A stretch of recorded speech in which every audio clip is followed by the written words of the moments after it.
যায় না প্রিয় ভাইরা আমার। যারা এই অপশক্তিকে এই পতাকা তুলে নিতে চায়, আমি মনে করি 30 লক্ষ শহীদের রক্তের সঙ্গে তারা বেইমানি করবে। 2,59,000 মা বোনের যারা ইজ্জত ভুলণ্ঠিত করেছিল, সেই অপশক্তির হাতে যদি লাল সবুজের পতাকা উঠে, তাহলে আমি মনে করি মা বোনদের ইজ্জতের সঙ্গে বেইমানি করা হবে।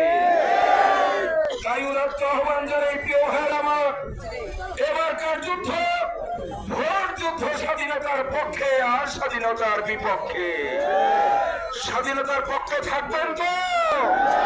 স্বাধীনতার পক্ষে থাকলে একটু হাত তুলে দেখান প্রিয় ভাইরা আমার। স্বাধীনতার পক্ষে আমরা থাকবো। 12 তারিখের হারে সুচার প্রতীকে ভোট দিয়ে প্রতীক আছে।